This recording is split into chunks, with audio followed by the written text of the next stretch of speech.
आलस्य कुतो विद्या, अविधस्य कुतो धनम, अधनस्य कुतो मित्रम, अमित्रस्य कुतो सुखम।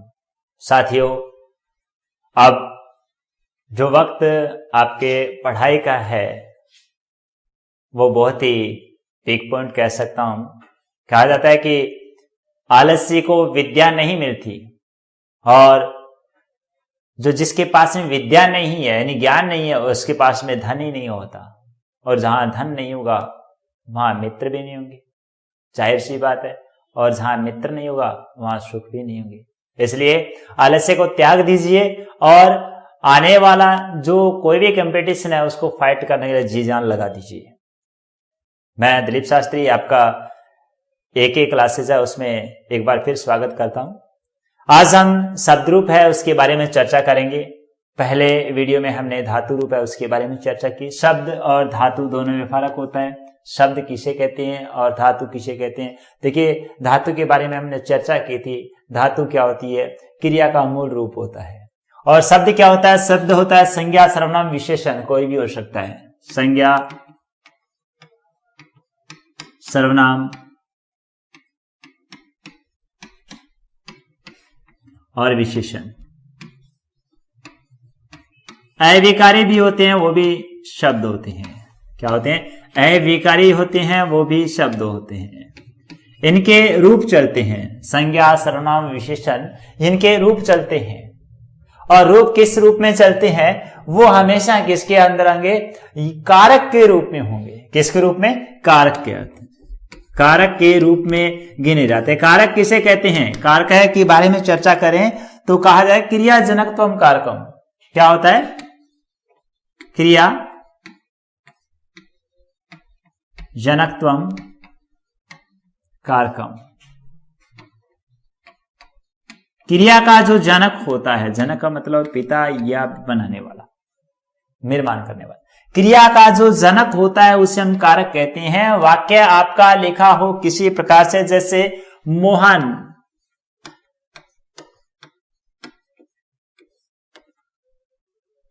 मोहन है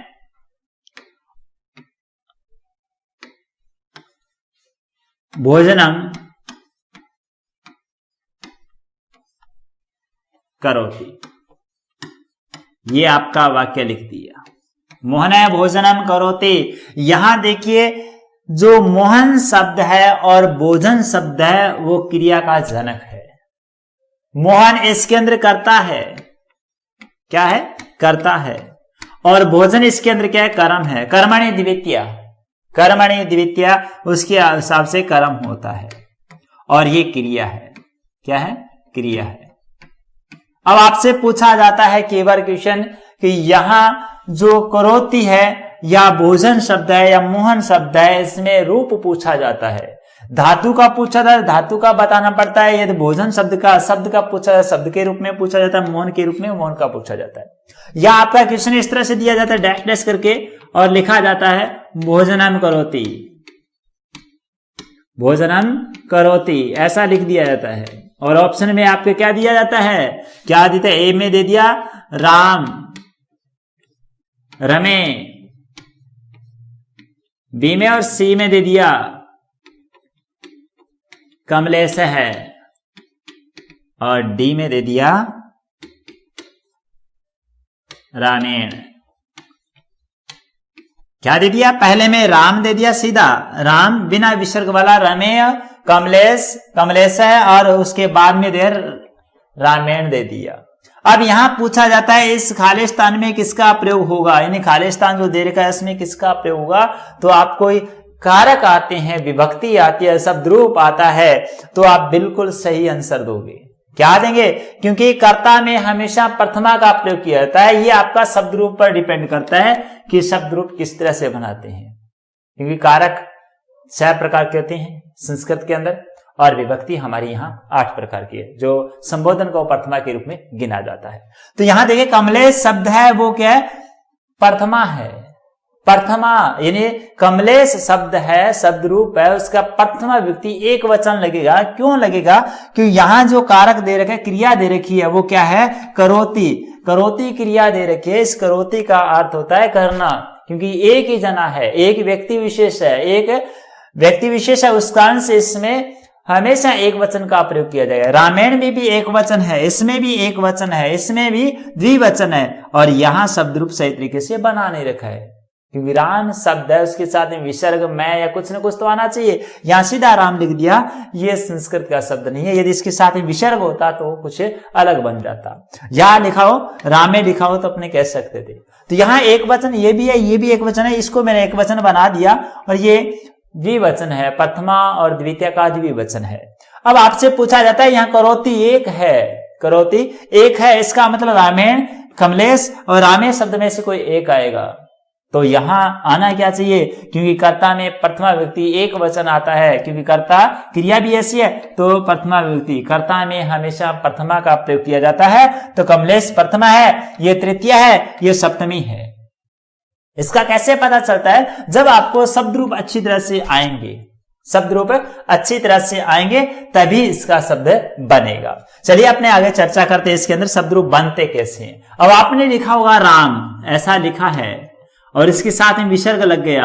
अब कैसे लगा, क्यों लगा, ये इसके हमेशा सूत्र होते हैं, सु औ जस अम और सस टा भ्याम बेस गे भ्याम भ्यस गस भ्याम बेस। उसके बाद में ये सूत्र विशेष लगते हैं, उसी के अनुसार होता है। मैंने एक शब्द रूप ले दिया राम, राम शब्द रूप प्रथमा व्यक्ति एक वचन क्या बनेगा, राम शब्द है, और इसके साथ में क्या है, सु औ जस अम और सस आधार के जो सूत्र है उसके आधार पर सु प्रत्यय इसके अंदर लग गया, क्योंकि शब्द रूप के अंदर जो 21 प्रत्यय होते हैं वो अलग लगते हैं। धातु रूप के अंदर 9 प्रत्यय लगते हैं, धातु रूप होते हैं इसके अंदर 9 प्रत्यय, और शब्द रूप के अंदर 21 प्रत्यय लगते हैं। अरे सु औ जस, सु इसके अंदर क्या लग गया, प्रत्यय विशेष लगा दिया।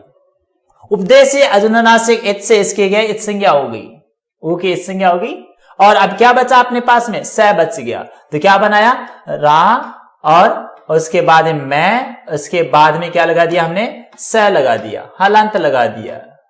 सस जुसोरु, स के स्थान पर रू हो जाता है, सस जुसोरु इसके स्थान पर क्या है, रू हो जाता है। फिर उपदेश इससे एक संज्ञा होती है, और इसके बाद में खरवसानी विसर्जनीय है, और रै दे रखा है उसके साथ में क्या विसर्ग हो जाता है, तो क्या बनता है, रा और मैं और विसर्ग बन जाता है। यह हमारा शब्द बन गया राम, प्रथमा व्यक्ति एक वचन का, प्रथमा व्यक्ति एक वचन का बना। क्यों, क्योंकि सु के स्थान है उसका परिवर्तन किस प्रकार से, उ के स्थान पर उपदेश से अजुनासिक इससे संज्ञा तस्य लोपस, इसका लोप हो जाता है। उसके बाद स के स्थान पर रू होता है, रू के उ का फिर संज्ञा होती है, लोप हो जाता है। रै बचता है, रै के स्थान पर फिर विसर्ग किया जाता है। इसका मतलब विसर्ग किसके स्थान पर हुआ, इसे सु के स्थान पर सीधा कह सकते हो, सु के स्थान पर विसर्ग हुआ। उसके बाद में रामऊ हम बनाते हैं, रामऊ दो राम आ जाते हैं, रामऊ की बात करते हैं, कई बार दो राम की बात करते हैं। तो यहां देखिए राम शब्द है, इसके अंदर दे रखा है, इसके साथ में क्या लगेगा, ओट, सु औ जस औ लग गया, आउट भी लगता है और औ भी लगता है। ये द्वितीय द्विवचन बनाएंगे तो ओट लगाएंगे, यदि बनाना है अपने प्रथमा व्यक्ति द्विवचन बनाएंगे तो क्या अपने ओ लगाएंगे। अब इसके अंदर क्या होगा, आपसी तालमेल सूत्र के आधार पर होकर के क्या बनेगा, रामऊ बनेगा। आपसे पूछा जाता है बहुत बार कि राम शब्द है विसर्ग वाला, इसके साथ में कौन सा प्रत्यय है, क्या पूछा जाता है। देखिए राम है इत्यत्र क प्रत्यय है, प्रयोग भवति। राम है, इसके अंदर कौन से प्रत्यय का प्रयोग किया गया है। अब आपने देखा है कि इसके अंदर क्या कर रखा है, राम और विसर्ग दे रखा है। प्रत्यय तो कौन हो सकता है, कि सामने प्रत्यय दिखाई नहीं देता है, आपको क्या दिखाई देता है, विसर्ग दिखाई देता है। क्या दिखाई देता है, विसर्ग। विसर्ग किसके स्थान पर हुआ है, ये ध्यान रखना, सु औ जस, पहला प्रत्यय हमारा क्या है, सु औ जस, ये बन गया, ये प्रत्यय लग गया, ये प्रत्यय। तो इसके अंदर पहला क्या है, राम और प्लस सु, ऐसा दिया जाता है। इसमें क्या है आपका, ए में क्या दे दिया, सु दे दिया, बी में क्या दे दिया, रै दे दिया, सी में क्या दे दिया, रू दे दिया, और डी में आपका क्या दे दिया, विसर्ग दे दिया। विसर्ग कोई प्रत्यय नहीं है। रू हो सकता है, रे हो सकता है, सु हो सकता है, तो यहां इसमें प्रत्यय मूल क्या है? सु है, सु प्रत्यय। ये तो हमारे शब्द की बात थी। अब कुछ शब्द जैसे राम शब्द दे दिया आपके सामने, वहीं दे दिया रमा दे दिया, और वहीं दे दिया कवि शब्द दे दिया, वहीं दे दिया भानु शब्द दे दिया, और वहीं दे दिया पितृ शब्द दे दिया। ये शब्द रूप दे दिए। आपने देखा राम दे दिया, दूसरा हमने क्या दिया? रमा दे दिया, तीसरा कवि दे दिया, चौथा भानु दे दिया, पांचवा हमने पितृ दे दिया। ये शब्द रूप आपके सामने दे दिए। तो यहां कोई भी शब्द रूप एक जैसा नहीं चलेगा। यहां देखिए अकारांत है, ए अंत में, ए का रांत, अकारांत है, ए अंत में है जिसके वह अकारांत होता है। उसके बाद में दूसरा रमा दे रहे हैं तो उसमें आकारांत, ये आकारांत, इकारांत वगैरह, या रांत क्या होती है?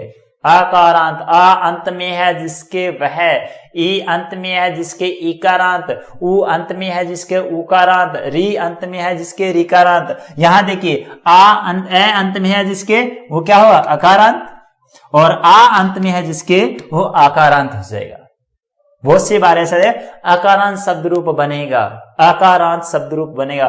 देखिए अकारांत स्त्रीलिंग अलग बनेगा, पुल्लिंग अलग बनेगा, नपुंसकलिंग अलग बनेगा, क्योंकि संस्कृत के अंदर लिंग होते हैं वो 3 प्रकार के होते हैं।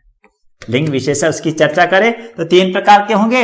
एक तो पुल्लिंग होता है, दूसरा स्त्रीलिंग होता है, और तीसरा क्या होता है? नपुंसकलिंग होता है। पुरुष जाति का बोध कराए पुल्लिंग होता है, स्त्री जाति का बोध कराए वो स्त्रीलिंग होता है, और इन दोनों का बोध नहीं कराए वो बचता है वो नपुंसकलिंग, निर्जीव विशेष में आता है। तो देखिए अकारांत, आकारांत, उसके बाद मैंने कभी लिखा है, तो देखिए तीसरा पॉइंट हमारा क्या है? एकारांत। क्या है?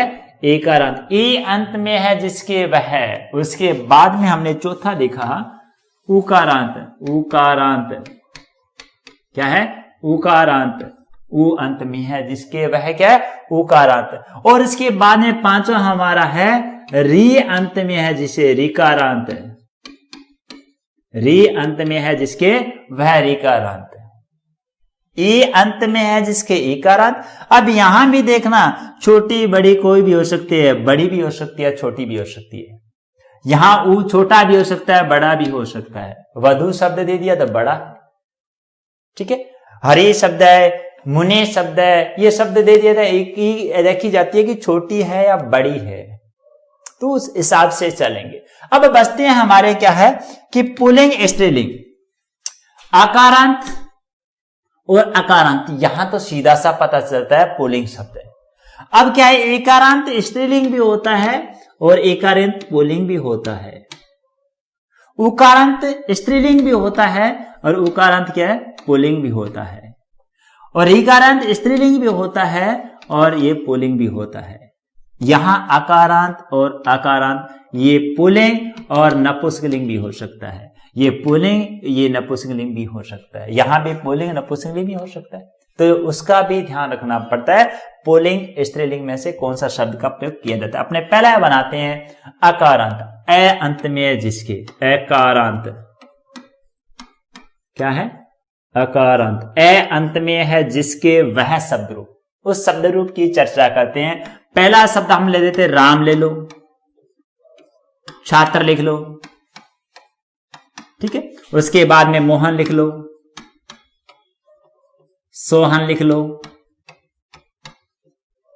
ठीक। ये शब्द देखिए, राम मैं है, उसके अंत में क्या है? ए दीर्घ है। छात्र में क्या दीर्घ है? ए दीर्घ है। मोहन में क्या दीर्घ है? ए दीर्घ है। सोहन में क्या दीर्घ है? ए। इनका शब्द रूप एक जैसा चलेगा, सीधी सी बात ये। ए अंत में पुल्लिंग है, सारे के सारे पुल्लिंग है, उनका शब्द रूप एक जैसा चलेगा। सबसे पहले आपको बता देता हूं मैं एक वचन। देखो वचन का प्रयोग वैसा का वैसा किया जाएगा जैसे धातु रूप ने हमने किया है। उसके बाद में द्विवचन। कौन सा वचन? द्विवचन। उसके बाद में हमारा बचता है बहुवचन। कौन सा वचन? बहुवचन। देखिए आपको एक थोड़ा सा बता देता हूं कि वचन का प्रयोग हमेशा धातु में जैसा किया गया वैसा एक इसमें शब्द रूप में भी किया, क्योंकि वो धातु रूप है, ये शब्द रूप है। बस फर्क इतना है, धातु शब्द इतना याद रखना। इसमें आपको बता देता हूं विभक्ति कितनी होती है। विभक्ति यहां क्या होगी, 8 होगी। ठीक है, 8 संबोधन को प्रथमा मानी जाती है। इस काम से संबोधन इसमें शामिल तो करते हैं, लेकिन किसके रूप में, विभक्ति के रूप में जानी जाएगी। कारक के रूप में देखा जाए तो कारक हमारे केवल 6 ही है, क्योंकि संबोधन को और संबंध को दोनों को कारक नहीं माना जाता। क्यों? संबंध का अर्थ होता है आपसी संबंध बतलाना, कारक का ही अर्थ होता है, और संबोधन तो हमेशा प्रथमा ही होती है। तो पहली विभक्ति हमारी प्रथमा, कौन सी?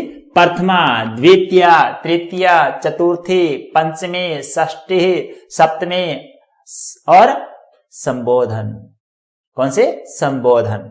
अब देखिए सबसे पहला हमारा है प्रथमा विभक्ति। प्रथमा विभक्ति में कैसे लगता है, सूत्र लिखवा देता हूं, उसके बाद में आपने प्रक्रिया करना। क्या लिखना है? पहले हम सूत्र लिख देते हैं, सूत्र है उसका प्रयोग कर लेते हैं। सबसे पहले हमारा सूत्र लगता है सु। कौन सा सूत्र लगेगा? सु लगेगा। उसके बाद में लगेगा हमारा औ, सु औ। उसके बाद में हमारा लगता है सूत्र जस, सु औ जस। आपको बताया जस कहां लगता है, सु कैसे लगता है। अब कभी भी आपका सूत्र के रूप में दिया जाए राम प्लस जस, अब आपको ऐसा दे दिया, अब आप इसका रूप बनाइए। आपको रूप बनाना है, तो आपको रूप बनाने के लिए हमें क्या करना पड़ेगा, जस है तो ये कौन सा है, प्रथमा विभक्ति बहुवचन का प्रयोग किया। मैं देखिए धातु में मैंने चर्चा की थी, धातु में क्या है, सूत्र लग करके आपसे क्वेश्चन पूछा जाए या ऐसा पूछा है अस्मिन पदे रूपम वर्तते, इस पद में कौन सा रूप बनेगा, इन दोनों को जोड़ेगा तो कौन सा रूप बनेगा। तो यहां देखिए रा और मा, रामः ऐसा बन जाएगा। क्यों बनेगा? देखिए जस के अंदर जय है, इसका जैसे अरुणाचल इससे संज्ञा हो गया, तस्या लोप से लोप विशेष होकर के जय का क्या बन जाता है, ए बचता है, अस बचता है। ए प्लस ए मिलकर क्या बनता है, आ बन जाएगा। तो रा मा और स बन जाता है। और स का क्या विसर्ग होता है, आपको बताया किस प्रकार से होता है विसर्ग का लोप। विसर्ग का किसके, स के स्थान पर रू होगा, रू के स्थान पर ऊ की संज्ञा रेखा फिर वापिस विसर्ग हो जाता है, तो रामा शब्द बन जाएगा। बनने का तरीका ये होता है, लेकिन ये चर्चा हम बाद में करेंगे। सबसे पहले हम प्रत्यय विशेष है उसका प्रयोग कर लेते हैं सूत्र में। दूसरी हमारी विभक्ति है द्वितीय। कौन सी विभक्ति? द्वितीय। देखिए कई बार क्या है, द्वितीय बोला जाता है, द्वितीय नहीं है, द्वितीय है। कौन सी? द्वितीय। उसमें कौन से सूत्र का प्रयोग किया जाता है, क्या होता है, अम। क्या होता है, अम। ध्यान रखना मित्रों कि इसका प्रयोग हमें क्या है, जब अनुवाद करेंगे तो वहां सबसे ज्यादा होगा, इसका कारक में सबसे ज्यादा इसका प्रयोग होगा। अम आउट सस, अम आउट सस, ये बन गया। क्या बना? अम आउट सस।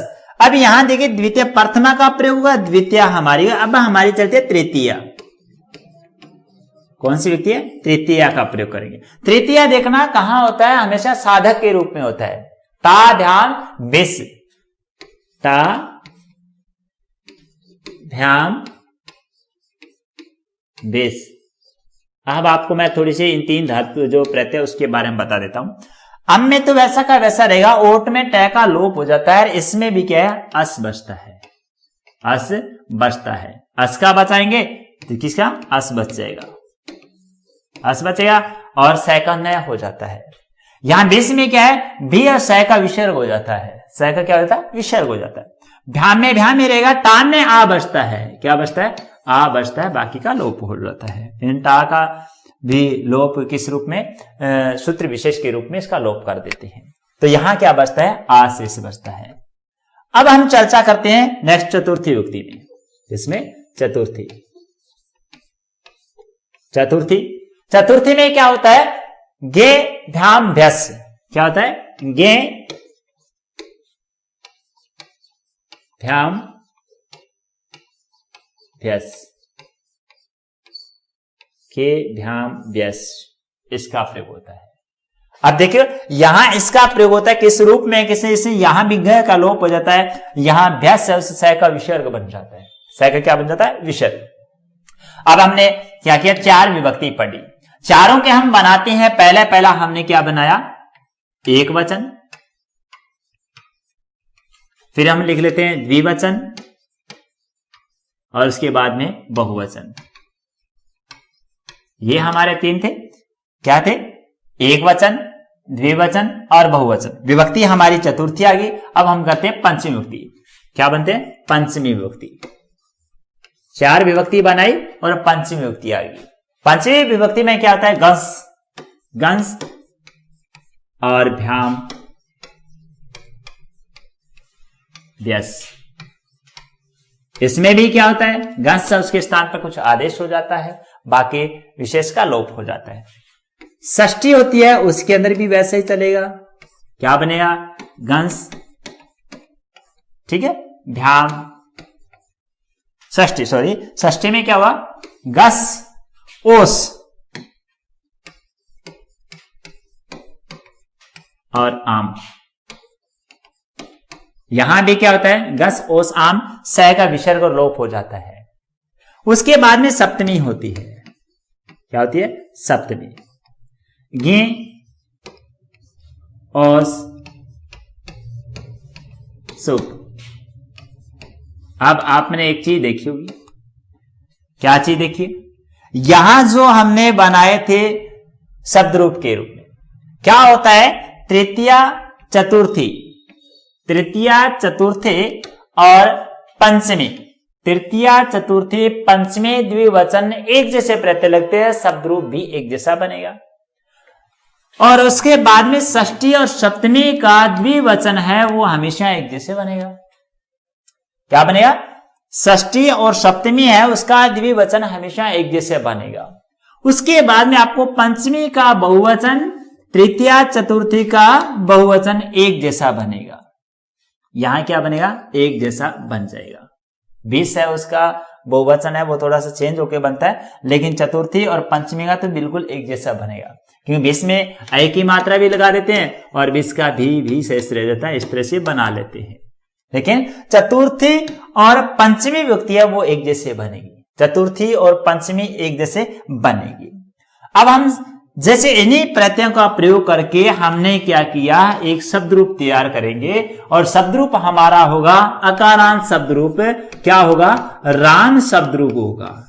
क्या होगा? राम शब्द रूप होगा। राम शब्द रूप उसकी चर्चा करते हैं तो हमने क्या किया? एक वचन लिखा, वही सूत्र लगाऊंगा मैं, वही सूत्र लगाऊंगा। उसके बाद में हमने द्विवचन बनाया और उसके बाद में बहुवचन बनाया। क्या बनाया? बहुवचन बनाया। प्रथमा विभक्ति का प्रयोग करना है। ध्यान रखना, अकारांत क्या है? अकारांत है। अकारांत कौन सा शब्द है? राम है। राम शब्द है, अकारांत है। अकारांत शब्द रूप सारे एक जैसे चलेंगे।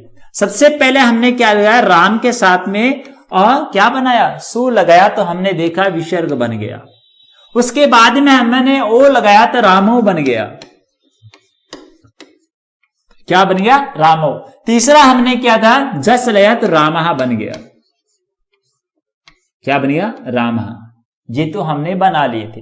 अब द्वितीय का बनाना है। द्वितीय विभक्ति हमने बनानी है। द्वितीय विभक्ति कैसे बनेगी? हम बनाएंगे राम और इसके साथ में अम लगाएं तो रामम बनेगा। अमी पूर्व से पूर्व रूप हो जाता है। अमी पूर्व, अमी पूर्व, यानी इसमें क्या होता है कि अम प्रत्याहार है। अम प्रत्याहार किसी अकारांत शब्द के साथ लगता है तो पूर्व रूप माना जाता है। यहां संधि का नियम लागू होगा, पूर्व रूप संधि। उसके बाद में रामऊ, ये एक जैसा बनेगा, रामऊ। उसके बाद में रामान बन जाता है, राम मा और न। तस्मात् ससो नपुंसी सूत्र होता है, जो शायद रखा उसका स्थान पर न हो जाता है। तस्मात् ससो नपुंसी। देखिए रा और मैं के साथ में क्या लगाया? शस का प्रयोग किया। इसमें क्या बचता है? अस बचता है। अस बच गया और अस बचते इसके साथ में मिलेगा तो क्या संधि होती है? एक संधि का नाम है दीर्घ संधि, सवर्ण दीर्घ। अकय सवर्ण दीर्घ है, अकय सवर्ण दीर्घ है। इसमें क्या है? ए प्लस ए मिलकर क्या बनेगा? रामा बन गया। तस्मात् ससो नपुंसी, इसमें क्या अंतिम स दीर्घ का प्रत्यय का उसका क्या बन जाता है? न बन जाता है, रामान बन जाता है। हमारी तृतीय विभक्ति बनेगी। कौन सी विभक्ति? तृतीय। तृतीय में क्या बनेगा? रा, में और न। क्या बनेगा? रामेण बनेगा। उसके बाद में रामाभ्याम, क्या बनेगा? रामाभ्याम। जैसे भ्याम प्रत्यय रामाभ्याम, राम प्लस भ्याम, रामाभ्याम बन जाएगा। यानी इसके आदि स्वर है उसको दीर्घ हो जाता है, आदि स्वर उसको दीर्घ। तो क्या बने? रामेण रामाभ्याम, और उसके बाद में रामई। बिस का क्या बने? बिस ए आई बन जाएगा, और स का विसर्ग बन जाता है। स का क्या बन जाता है? विसर्ग बन जाता है।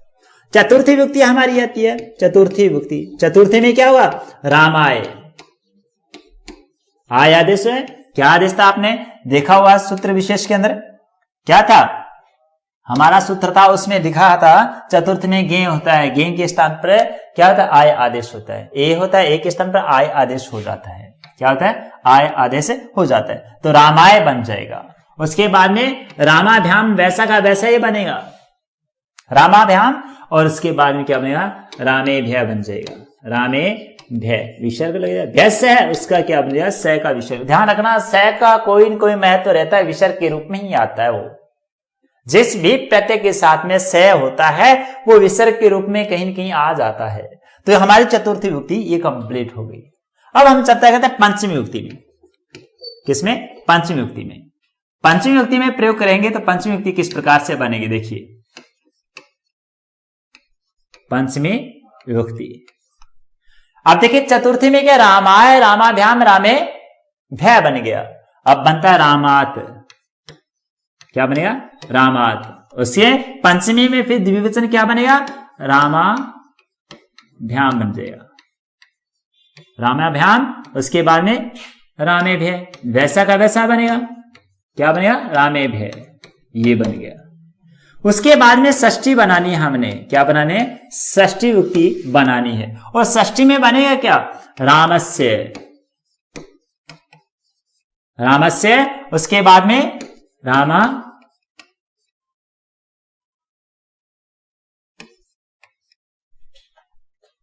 षष्ठी का ओस है, उसके क्या बनेगा? रामेयो। क्या बनेगा? रामेयो, विसर्ग लगेगा। उसके बाद में रामाणाम, क्या बनेगा? रामाणाम बन गया। उसके बाद में हमारी सप्तमी बनती है।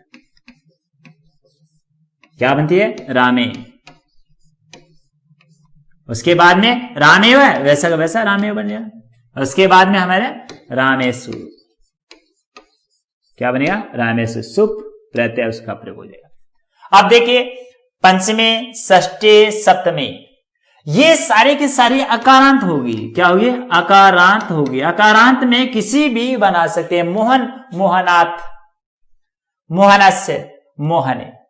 यही लिखा हो कमलेश, कमलेशाभ्याम बन जाएगा। यही लिखा हो राजेश, राजेशयो, राजेशयो। यहां शब्द रूप जो बनता है अकारांत शब्द रूप है, सारे के सारे राम की तरह चलेगा। किसकी तरह चलेगा? राम की तरह, राम की तरह चलेगा। दूसरी बात तो आपको बता दें, जितने भी प्रत्यय आपको बताए थे उन्हें प्रत्ययों का प्रयोग करके ही बनते हैं। प्रत्यय कितने होते हैं? शब्द रूप बनाने के लिए हमारे पास में 21 प्रत्यय होते हैं। संबोधन को भी साथ में शामिल किया जाए तो संबोधन के प्रत्यय, प्रथमा के प्रत्यय वापिस प्रयोग आते हैं, यानी रिपीट होते हैं वापिस। इस कारण से 21 प्रत्यय होते हैं। सु औ जस और सस टाभ्याम व्यस गे भ्याम व्यस गस भ्याम व्यस गस ओस आन गी और सुब। ये हमारे कितने हैं? टोटल कितने प्रत्यय हुए? टोटल हमारे 21 प्रत्यय हुए। क्यों है? क्योंकि यहां 7 विभक्ति है और एक में कितने हुए? 3। मल्टीप्लाई कर लीजिए, 21 प्रत्यय हो जाएंगे। 21 प्रत्यय। सुप का और सु का विशेष तौर ध्यान रखना, क्योंकि सुप और सु में, सुप के अंदर सु होता है वो हमेशा वैसा का वैसा बने, उसका चेंज नहीं होता। उसके स्थान पर सु उकारांत जो शब्द है वो वैसा का वैसा रहेगा, लेकिन वहां षटकोण वाला मूर्धन्य स है, दोनों का प्रयोग किस प्रकार से होगा वो विशेष तौर से ध्यान रखा जाएगा। ठीक है, लेकिन पै का यहां लोप हो जाता है, पै का लोप हो जाता है। तो ये हमारा क्या था? शब्द रूप था। कौन सा शब्द रूप है? अकारांत शब्द रूप है, अकारांत शब्द रूप। तो साथियों, आप किसी भी प्रकार से अकारांत शब्द रूप है वो राम की तरह बना सकते हो, राम की तरह बना सकते हो। राम शब्द रूप है वैसा बनेगा, वैसा ही मोहन है, गीता है, सॉरी मोहन है, सोहन है, ये शब्द रूप राजेश है, ये ए अंत में है जैसे, वैसे वैसे शब्द रूप आप यहां बना सकते हो। तो हम नेक्स्ट वीडियो में फिर आकारांत शब्द रूप लेकर आएंगे, पुल्लिंग स्त्रीलिंग दोनों शब्द रूप लेकर आएंगे। तब तक के लिए धन्यवाद। I should fuck her in the Benz.